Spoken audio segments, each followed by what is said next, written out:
Hello friends, स्वागत है आप सबका आपके अपने YouTube channel is my investment में।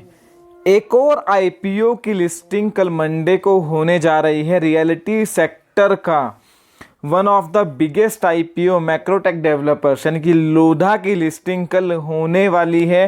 फ्रेंड्स, ग्रे मार्केट जिस तरह के संकेत दे रहे हैं, यहाँ पर अगर आपको अलॉटमेंट मिला है तो आपको अलर्ट हो जाना चाहिए। ग्रे मार्केट जिस तरह के संकेत दे रहे हैं और जिस तरह की बैलेंस शीट की क्वालिटी और वैल्यूएशन से शेयर किया है, यहाँ पर जो है लिस्टिंग डिस्काउंट पर होने के चांसेस हैं। आज की इस वीडियो में हम डिटेल में जो है डिस्कस करने वाले हैं किन लेवल्स पर लिस्टिंग हो सकती है, जीएमपी क्या चल रहा है और जिनको अलॉटमेंट मिला है उनके क्या स्ट्रैटेजी होनी चाहिए, और अगर स्टॉक नीचे जाता है तो क्या गिरावट में खरीदारी का कोई मौका बन रहा है या नहीं। फ्रेंड्स, ये आईपीओ कल लिस्ट होने वाला है और इस आईपीओ को सभी कैटेगरी ऑफ इन्वेस्टर्स से बहुत लिस्ट रिस्पांस मिला था। हाल फिलहाल अगर हम पिछले 6 महीनों में जिस तरह से प्राइमरी मार्केट में ज़बरदस्त एक्शन है, इवन जो है कुछ हल्की क्वालिटीज़ के आईपीओ भी 10, 15, 20 गुना से कम तो कोई सब्सक्राइब नहीं हुए। ऐसे में ये आईपीओ मुश्किल से ही भर पाया था। रिटेल का कोटा भी जो है 0.40, रिटेल इन्वेस्टर ने तो जो है कोई भी आईपीओ ऐसा नहीं होगा जिसमें 10-15 गुना से ज़्यादा ना भरा हो। ये आईपीओ रिटेल का कोटा भी पूरा नहीं भरा। क्यूआईबी अगर छोड़ दें तो सारे जो सब्सक्रिप्शंस हैं, जो रिजर्व पोर्शन है, वो लगभग मुश्किल से भर पाए हैं। 1.25 गुना के आसपास ये आईपीओ भरा था। उस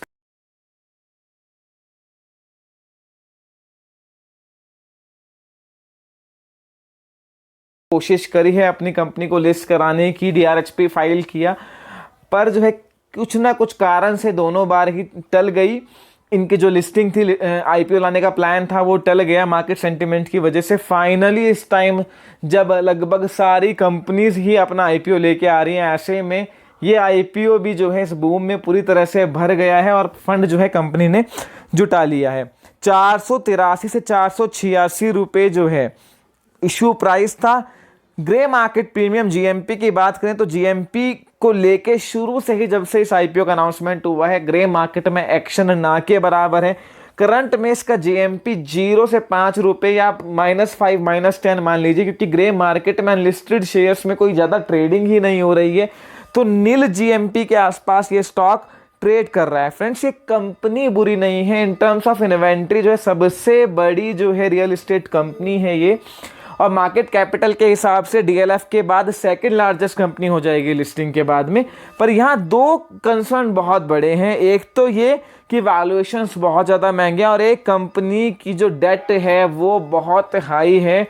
और आप समझ सकते हैं, डीएलएफ आपके सामने एग्जाम्पल है। कभी वो शेयर 1000, 1200, 1500 चला करता था। डेट के कंसर्न्स के कारण स्टॉक में, जो स्टॉक मार्केट में पुराने हैं लोग, 10, 15, 20 साल से इन्वेस्ट कर रहे हैं, उन्होंने देखा होगा 2008-9 में किस तरह से करेक्शन डीएलएफ में आई थी, और जिन लेवल्स को जो लाइफ टाइम हाई डीएलएफ ने बनाए थे, उन लेवल को शायद ही वो कभी टच कर पाएगा, क्योंकि डेट के कंसर्न्स डीएलएफ में भी बहुत ज़्यादा थे और यहाँ भी डेट के कंसर्न बहुत ज़्यादा हैं। दूसरी बात ये कि इस स्पेस में कोई अच्छी कंपनीज की कमी नहीं है। गोदरेज प्रॉपर्टीज स्पेस में बेस्ट कंपनीज में से एक, शोभा डेवलपर्स, ओबेरॉय रियल्टी कंपनी की जो है इमीडिएट पीयर, इमीडिएट कॉम्पिटिटर मान सकते हैं, क्योंकि लोधा का भी पूरा बिजनेस मुंबई बेस्ड है और ओबेरॉय का भी।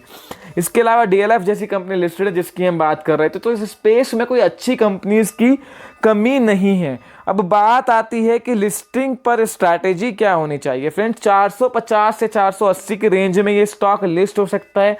वैसे तो सलाह सीधी सीधी है कि स्टॉक को लिस्टिंग पर बेच के निकल जाए, चाहे 2, 4, 10 रुपये आपको लॉस ही हो रहा हो। यहाँ कोई बहुत बड़ा जंप आए, सर्च देखने को मिले, इसके चांसेस बहुत कम है।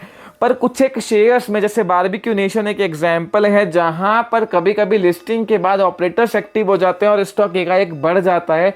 उसके लिए कोई अगर चांस लेना चाहता है तो 420 रुपये के आसपास एक स्ट्रिक्ट स्टॉप लॉस रख ले। जहां लिस्टिंग हो उसके 10% नीचे, अगर लिस्टिंग ही 440, 430 होती है तो 10%, 8% नीचे का 400 के आसपास स्टॉप लॉस रखें, और एक चांस आप ले सकते हैं कि कोई इस तरह का मूवमेंट आए और आपको प्रॉफिट में या नो प्रॉफिट नो लॉस के आसपास निकलने का मौका मिले, तो उसके लिए आप एक चांस ले सकते हैं। क्योंकि आप समझिए, जब आईपीओ में किसी बड़े इन्वेस्टर ने, क्यूआईबी ने जो है पैसा नहीं लगाया है। इंस्टीट्यूशनल प्लेसमेंट भी जो इसका पहले फिगर्स आई थी वहाँ पर भी किसी बड़े फंड का नाम नहीं है। तो ऑब्वियस है कि लिस्टिंग पर किसी बड़े इन्वेस्टर का या फंड का इंटरेस्ट इस शेयर में क्यों आएगा, आप इसको समझ के चलिए। तो अगर कुछ भी होगा तो वो सिर्फ एक गेम होगा जिसमें आप ट्रैप हो सकते हैं। आपको वहाँ ट्रैप नहीं होना है, गलती से ऊपर जाए तो आपको बेच कर निकलना है।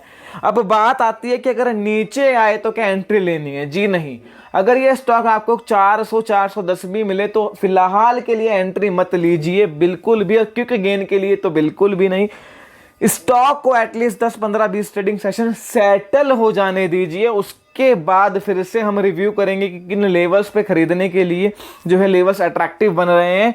फिलहाल जो है आपकी क्लियर कट स्ट्रैटेजी होनी चाहिए कि ऊपर के मूव्स मिलें तो आप निकलें, अलॉटमेंट हुआ है तो आप निकलने की सोचें। और यहाँ पर फिलहाल शॉर्ट मीडियम लॉन्ग टर्म के लिए मैक्रोटेक डेवलपर्स एक पूरी तरह से अवॉइड है। इसी स्पेस में गोदरेज शोभा जैसी अच्छी कंपनीज हैं। इन लेवल्स पर डीएलएफ बहुत अट्रैक्टिव, और इसके अलावा इस स्पेस के बाहर और स्पेस की बात करें तो बहुत अच्छे अच्छे शेयर्स हैं जो समय समय पे हम अपने चैनल्स पर आपको बताते रहते हैं फ्रेंड्स। तो मैक्रोटेक डेवलपर से पूरी तरह से निकलने की स्ट्रैटेजी बनाइए, और एक मूव अगर आप ऑपरेटर गेम या कोई इस तरह का जो है अनएक्सपेक्टेड मूव आता है तो आप स्टॉप लॉस के साथ बने रह सकते हैं, सिर्फ वो लोग जिन्हें अलॉटमेंट मिला है।